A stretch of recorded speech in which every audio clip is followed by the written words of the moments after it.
कोई भी बछड़ी या गाय अगर लेनी है तो उसके लिए ओपन बोली होती है, जिसके के लिए इश्तेहार अखबार में और ऑनलाइन जो है प्रसारित किया जाता है। ठीक है। थार पारकर के बारे में मुझे लगता है कि यहाँ के सभी लोकल लोग हैं तो सभी लोग जानते होंगे। थार को पार करके जाने वाली थार पारकर, जो डेजर्ट है, रेत है। माइक की ज़रूरत नहीं है वैसे, इतनी आवाज़ है। अच्छा, कोई दिक्कत नहीं है। तो सारे थार पारकर के बारे में जानते नहीं हैं। अच्छा थोड़ा सा सर, यहीं के गंगानगर के अगर लोकल हैं तो थार पारकर के बारे में जानते होंगे। अगर नहीं जानते हैं तो जिसका कोई भी प्रश्न होगा तो वो पूछ सकता है, मैं उसे बता दूंगा थार पारकर के बारे में। थार पारकर के जो ब्रीड है हमारे यहाँ मेंटेन होती है 100% प्योर ब्लड, कोई क्रॉसिंग नहीं है। हाईली रिकॉर्ड उनका यहाँ पे मेंटेन किया जाता है। जो लोअर रिकॉर्ड या ब्लो फॉर्म स्टैंडर्ड होते हैं वो हम ओपन बुली में निकाल भी देते हैं। तो इस फार्म का जो मेन ऑब्जेक्टिव है वो बुल को जो है फील्ड में पहुँचाना है। यहाँ पे बुल्स को प्रोडक्शन करके बुल्स को फील्ड में पहुँचाना है, ताकि वो अपने जीवन में जितने भी बच्चे देगा उतना अच्छा जो है नस्ल सुधार का कार्य एक तो फील्ड में हो जाएगा। दूसरी चीज़, दूध का प्रोडक्शन बढ़ जाएगा, क्योंकि इस ब्रीड की जो मिल्क प्रोडक्शन है वो बहुत अच्छा है। क्योंकि मेरे यहाँ पर भी 24.5 लीटर पर डे की गाय रिकॉर्डेड है, एट प्रेजेंट यहाँ पे है। और अमूमन जो है 15 से 20-22 लीटर जो है हमारे पास एक एवरेज मेंटेन है। तो इस कारणवश, और इसका जो माथा चौड़ा होता है, गलकंबर लंबा होता है, सफ़ेद होती है, पीछे से चौड़ी होती है। तो यदि किसी भी किसान भाई को अगर कोई प्रश्न है तो मुझसे पूछ भी सकता है। बछड़ियों के बारे में सिर्फ जो देने का एक ही प्रावधान है इस फार्म का, वो ओपन बुली में ही दे सकते हैं। यहाँ पे 7237 नाम का एक बुल भी है, उसका बेटा है 8084 7237, जिसकी की उम्र इस समय 14.5 साल के आसपास है। उसका बेटा है 8084 जो 5 साल के आसपास है। वो उनका हम नेचुरल सर्विस हम बहुत कम कराते हैं। 8084।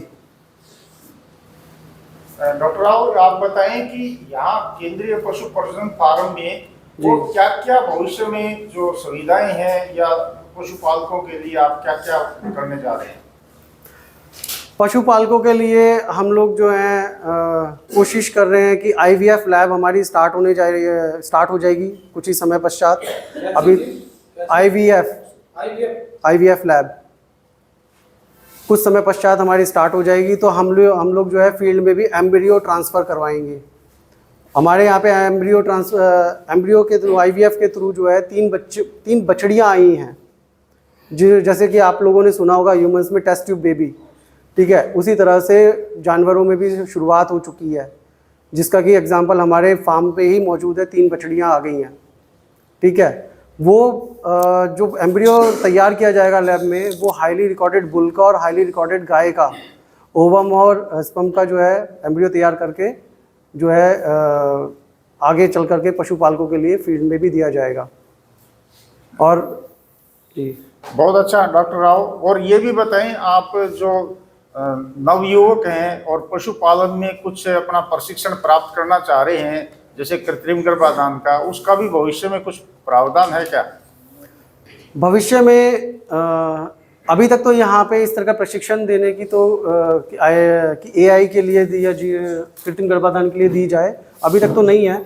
लेकिन भविष्य में कोशिश की जाएगी कि जो है इस प्रकार की ट्रेनिंग भी हमारे द्वारा दी जाए, ताकि फील्ड में जो लोग हैं वो लोग आएँ और प्रशिक्षण लेकर के अपने ही आसपास के एरिया में कृत्रिम गर्भाधान कर सकें। उससे जो है आपको आसानी से जो है अच्छी नस्ल के बुल जो है और बछड़ियाँ जो है प्राप्त हो जाएंगी, जिसमें नस्ल सुधार होगा, दूध की बढ़ोतरी होगी। ठीक है डॉक्टर राव, एक सवाल और पूछना चाहेंगे। हमारे पशुपालक जो यहाँ भ्रमण पे आए हैं आपकी डेयरी फार्म देखने के लिए जी, तो आप मोटी मोटी तौर पे इनको प्रबंधन के बारे में बताएं। आप कैसे कैसे इनको फीडिंग करवाते हैं और एज के हिसाब से आप कैसे कैसे करते हैं, और रिकॉर्डिंग जो है वो किस प्रकार से आप संधारण करते हैं? जी सर, जैसे ही हमारे यहाँ बच्चा पैदा होता है, चाहे वो बुल हो या बछड़ी, हम लोग उसको गाय से अलग कर देते हैं।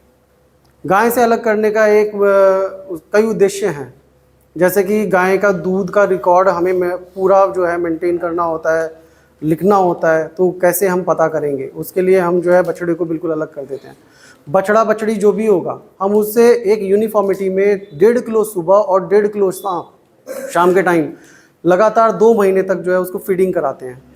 उसके बाद जैसे ही उसके 2 महीने कंप्लीट हो जाते हैं, फिर 2 महीने तक जो है 1 किलो सुबह और 1 किलो शाम उसको फीडिंग कराते हैं। जैसे ही वो चौथे महीने में चला जाता है, हम उसे थोड़ा थोड़ा दाना और थोड़ा थोड़ा जो है हरा चारा और मिक्स करके सूखा चारे के साथ जो है देना स्टार्ट कर देते हैं। वो जो है करीब 3.5 महीने 4 महीने तक जो है खाने लग जाता है और वो शुरुआत हो जाती है। फिर उसके बाद जो है करीब जब 6 महीने जैसे ही 4 महीने गुजर जाते हैं, फिर हम उन्हें शरीर के हिसाब से 3 बाड़ों में डिवाइड करते हैं। शरीर के हिसाब से हम इसलिए डिवाइड करते हैं ताकि उनके बीच में किसी भी प्रकार का कंपटीशन ना हो, क्योंकि जो बड़ा जानवर होगा वो ज़्यादा खाएगा, जो छोटा जानवर होगा वो कम खा पाएगा। बड़ा वाला ऑफकोर्स आप जीत ही जाएगा। तो हम उसको शरीर के हिसाब से जो है 3 बाड़ों में डिवाइड कर देते हैं। जैसे ही आप जाएंगे तो आप देखेंगे कि अब जब हम आपको लेके जाएंगे अपने डेयरी के अंदर, तो आप देखेंगे कि ना स्टार्टिंग में ही यहाँ पे एक बाड़ा है, वहाँ पे जो है सब बड़े जानवर हैं, थोड़े वो 1 साल से ऊपर के होंगे। कुछ शरीर में जो है अगर उम्र में छोटे हैं लेकिन शरीर में बड़े हो गए तो वो भी उनके साथ हैं। जैसे आप जाएंगे बीच वाले में, तो उसमें जो है 6 महीने से छोटे बच्चे 6 से 8 महीने के इधर मिल जाएगा और बाकी कुछ इधर मिल जाएंगे। तो जो उनको क्या है, उनके शरीर के हिसाब से भी हम लोग रखते हैं और साथ ही साथ बराबर वाले बाड़े में भी शरीर के हिसाब से रखते हैं। ये प्रक्रिया हम 1 साल तक करते हैं। 1 साल के बाद तक हमारा जो बुल्स हैं ज़्यादातर बिक जाते हैं। बुल्स हमारे नहीं बचते, बछड़े हमारे नहीं बचते, जिनकी कि बुक वैल्यू पर, फिक्स वैल्यू पर, जो कि हमारे सरकार द्वारा जो हमें दी गई टेबल है उसके अनुसार जो हमें बेचने होते हैं। उसके बाद बछड़ियाँ बचती हैं। बछड़ियों को भी हम जो है, आप आगे वाले बाड़े में देखेंगे तो हमने 2 अलग अलग शेड में डिवाइड करके रखा हुआ है। अभी तो मैंने एक एक्सरसाइज की थी तो उसमें अभी थोड़े मिक्स हो गए, क्योंकि मुझे दोबारा से अलग करना है। बड़ी बछड़ियाँ इधर वाले बाड़े में मिलेंगी, छोटी बछड़ियाँ उधर उस वाले बाड़े में मिलेंगी। उसी प्रकार जब हम आगे बढ़ते हैं तो फिर हम जो है मिल्किंग में जाएंगे। केवल मिल्किंग के ही जानवर उसमें रहेंगे जो इस समय दूध दे रही है। फिर जब हम उससे आगे जाएंगे तो ड्राई बाड़ा मिलेगा आपको। ड्राई बाड़े में कोई भी गाय दूध नहीं दे रही है, वो या तो प्रेग्नेंट है या फिर प्रेग्नेंट होने वाली है।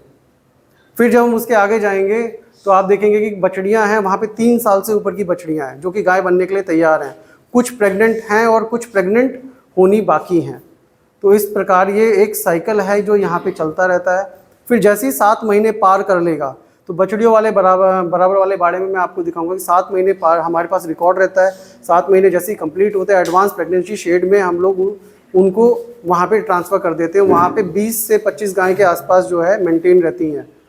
वो इसलिए ताकि उनको जो है चारा पानी और ज़्यादा अच्छे तरीके से हम लोग कर सकें, ताकि हमें जो है मैन पावर का भी मैनेजमेंट करना होता है। फिर जब हम उसके आगे जाएंगे तो आप देखेंगे कि हमने कुछ बछड़ियाँ जो है 4000 लीटर से ऊपर की जो गाय की दूध की जो बछड़ियाँ हैं, हमने वो प्लस जो है IVF की 3 बछड़ियाँ वो हमने वो वहाँ पे रखी हुई है, ताकि उनका शरीर सुडौल और बढ़िया अच्छे से वो डेवलप कर सके, ताकि उनके फीड ज़्यादा अच्छा करा सके। अच्छा, मैं आपको बता देता हूँ कि हम लोग 25 किलो जो है हरा और 5 किलो जो है ड्राई हम लोग रोजाना के तौर पे जो है यूनिफॉर्मिटी में खिलाते हैं। ड्राई सूखा ये पूरे दिन का है सर? हाँ जी, ठीक है। साथ ही साथ अब दाना जो है वो मिल्किंग बाड़े को थोड़ा ज़्यादा देते हैं, जैसे 3 किलो दाना। फिर उसके बाद 40% जो है उसका मिल्क प्रोडक्शन के हिसाब से वो एक मैनेजमेंट के, और फिर जो है हमने एज वाइज जो है दाना डिवाइड किया हुआ है, फिर उसके अकॉर्डिंग देते हैं। जैसे किसी के एज में 1 किलो 2 किलो 2.5 किलो इस तरह से, ठीक है, वो फिर हम जो है वो खिलाते हैं। ये तो हुआ खिलाने का। ये डॉक्टर साहब आपने बताया कि फुल है जो आप उसको सेल करते हो, हाँ जी, तो वो कितने टाइम का, उसका क्या कीमत क्या है फिर? कोई ये वो हमारी एक टेबल है। जब आप आते हो टेबल, उस टेबल में हम लोग देखते हैं उसकी माँ का मिल्क प्रोडक्शन कितना है उसके। अच्छा, उसका अलग अलग है? हाँ, उसका अलग अलग है। और ये IVF जो शुरू हो जाएगा, हाँ जी, इससे हम किसानों को क्या बेनिफिट होगा? इससे आपको ये बेनिफिट होगा कि आपको ना तो कृत्रिम गर्भाधान करने की ज़रूरत पड़ेगी, अच्छा, ना ही आपको किसी बुल से सर्विस कराने की ज़रूरत पड़ेगी। एक अच्छी नस्ल का एम्ब्रियो आपको जो है प्राप्त हो जाएगा और वो आपके यहाँ नस्ल सुधार होगी, प्लस आपकी गाय प्रेग्नेंट हो जाएगी। नहीं, डायरेक्ट प्रेग्नेंट हो जाएगी। इसी नस्ल में होगा या मतलब वो नहीं, सभी प्रकार की नस्लों में ये शुरुआत हो चुकी है, सभी प्रकार की नस्लों में शुरुआत हो चुकी है। चार्ज लगेगा? हाँ, बिल्कुल चार्ज लगेगा, ठीक है। ये चार्जेबल रहेगा, ये भविष्य में होगा। अभी मैं सटीक शब्दों में तो नहीं कह सकता, वो इसलिए नहीं कह सकता क्योंकि भविष्य में नियम अनुसार क्या रहेगा तो उसके हिसाब से रहेगा। हाँ, ये अनुमानित है जी। बहुत धन्यवाद डॉक्टर साहब। एक लास्ट और आपसे सवाल पूछते हैं, पशुपालक भाइयों को बड़ी जिज्ञासा रहती है जी। यहाँ एक सरकारी अपना केंद्र सरकार का केंद्रीय पशु प्रजनन फार्म है, वो भी थारपारकर गाय का जी। और आप यहाँ पर बहुत अच्छे से इनका रिकॉर्ड संधारण करते हैं। हाँ जी। तो एक बार विस्तृत रूप से बताएं रिकॉर्ड संधारण कैसे कैसे करते हैं, उसके अंदर क्या क्या एंट्रीज होती हैं ताकि उन पशुपालक भाइयों को आगे व्यावसायिक तौर पर डेयरी पालन करना है और उसको एक रिकॉर्डेड एक रखेंगे तो इनका जो है रिकॉर्ड जो है बहुत अच्छे संधारण होगा और इनका जो व्यावसायिक डेयरी पालन है वो सफल होगा। तो उस बारे में रिकॉर्ड संधारण के बारे में आप एक बार बताएं। बिल्कुल बिल्कुल सर, बिल्कुल। मैं आपको बताना चाहूँगा कि जैसे ही हमारी गाय, कोई भी गाय किसी के पास है, ठीक है, जब आप उसके हिस्ट्री शीट खोलना स्टार्ट करते हो, उसकी एंट्री करते हो, उसकी एआई करते हो, एआई डेट लिखते हो, एआई डेट के साथ जब उसके पीडी करते हो, प्रेगनेंसी डायग्नोस करते हो, तो वो गर्भ धारण किया कि नहीं किया, तो जब उसकी डेट लिखते हो तो फिर उसके बाद आप एक्सपेक्ट कर लेते हो कि अगर वो यदि वो प्रेग्नेंट है तो एआई डेट से आपको पता चल जाएगा लगभग 270 दिन 5-10 दिन प्लस माइनस चलता है गायों में। भैंस में 300 दिन, आप सबको पता ही है, ठीक है। उसके बाद जब आपको वो आप एआई डेट से मेंटेन करना स्टार्ट करते हो तो किसका आपने एआई करवाया, आपने आर्टिफिशियल इंसेमिनेशन किया या नेचुरल बुल सर्विस किया, तो उसका रिकॉर्ड क्या है वो आपको मेंटेन करना है। सपोज दैट कि आपने एआई करवाया, 21,162 लिया, 20,842, 20,841 हम लोग यहाँ पे इस्तेमाल करते हैं जो सीमन का टीका लगाते हैं, ठीक है। अब उसकी माँ का रिकॉर्ड हमारे पास है कि वो कितनी, उसकी माँ का हाईली रिकॉर्ड उसके जीवन में कितना था, तो हम लिख लेते हैं 21,162 प्लस उसकी डैम का जो है दूध का लिख लेते हैं साथ ही साथ।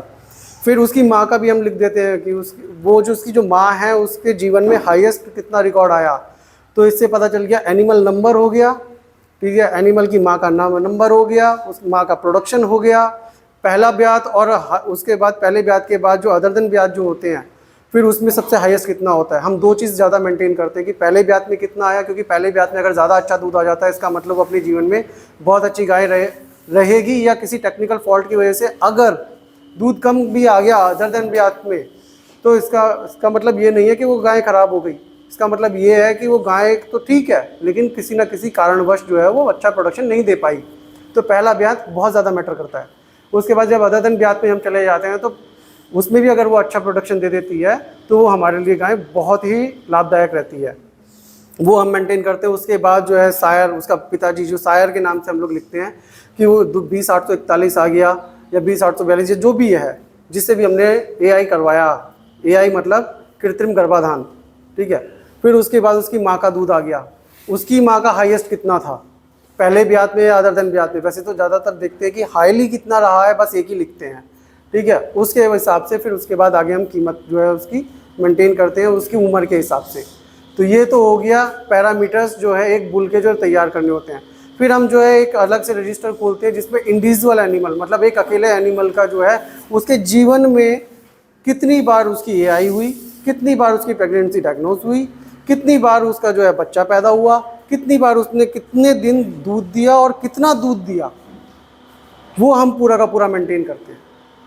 उसका माँ कौन है, उसका पिता कौन है, वो पूरा का पूरा एक पूरा चार्ट बन जाता है हमारे पास, जो कि हमारा लेखा जोखा बहुत ही महत्वपूर्ण है हमारे किसी भी डेयरी फार्म के लिए, कोई भी अगर ओपन करता है, ताकि आप ये जब अगर आप अपने एनिमल यहाँ पे सेल करते हो तो आप बता सकते हो रिकॉर्ड देख करके कि ये एनिमल इसलिए वैल्यूएबल है या अमूल्य है, तभी तो आप बता पाओगे कि क्योंकि उसका रिकॉर्ड मेंटेन हो पाएगा।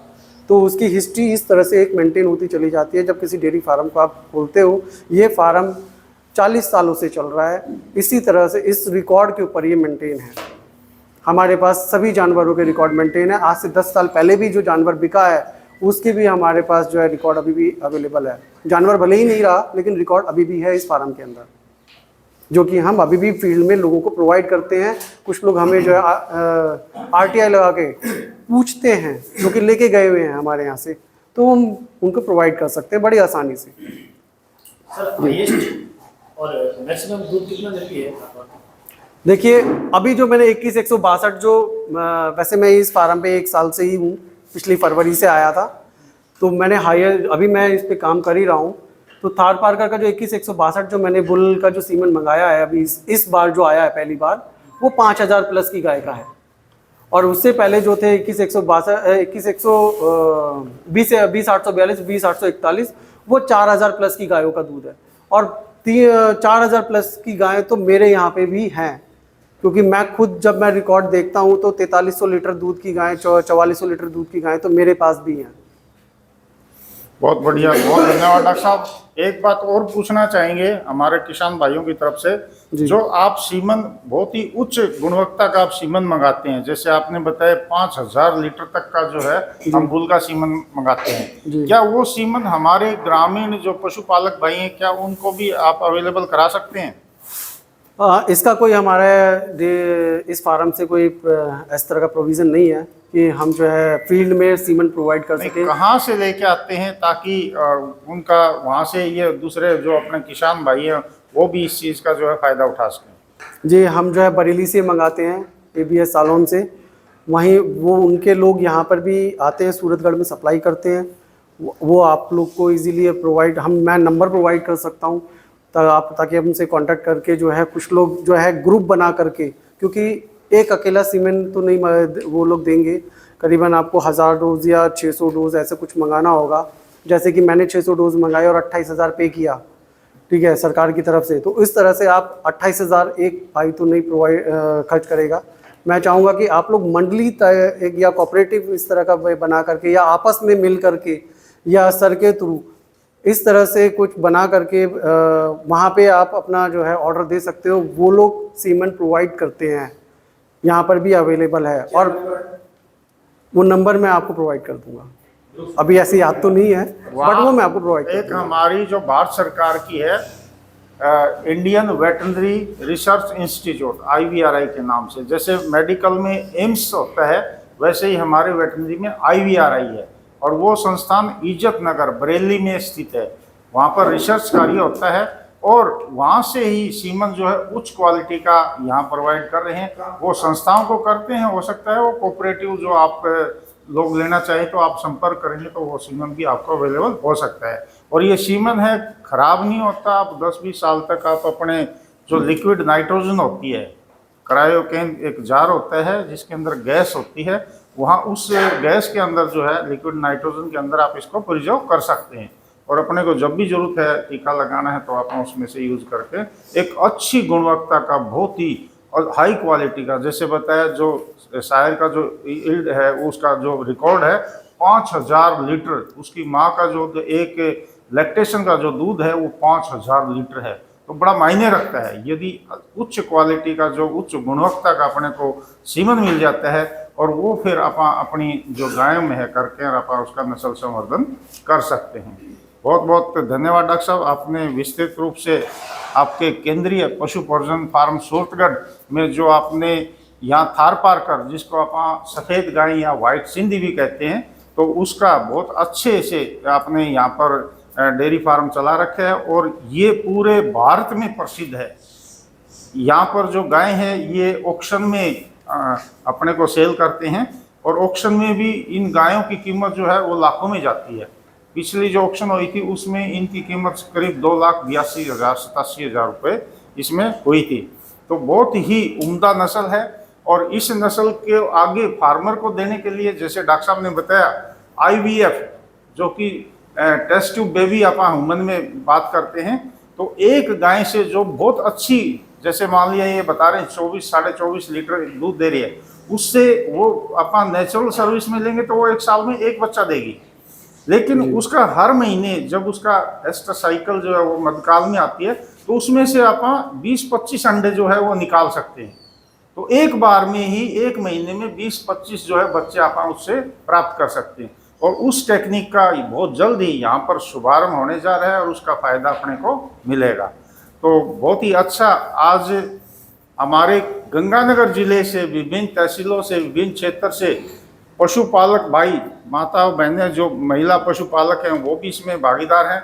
और हमारे जो पशु विज्ञान केंद्र सूरतगढ़ में 2 दिवसीय आत्मा योजना के अंतर्गत जो प्रशिक्षण शिविर है डेयरी पालन एवं वैज्ञानिक प्रबंधन, उसको सीखने के लिए हम आए हैं। और यहाँ एक प्रायोगिक प्रैक्टिकल के लिए जो है हमने केंद्रीय पशु प्रजनन फार्म यहाँ पर आपको भ्रमण करवा रहे हैं। और आप देखेंगे, खुद देखेंगे कि यहाँ पर अलग अलग जो वैज्ञानिक प्रबंधन है वो किस प्रकार से किया जा रहा है।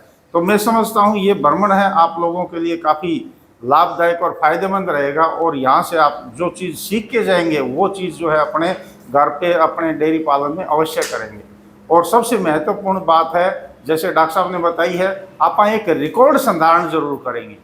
रिकॉर्ड संधारण करेंगे तो उसमें अपने को जहाँ कहाँ अपने को त्रुटि हुई है वो अपने सामने आ जाएगा, अपन उसको दुरुस्त कर सकते हैं।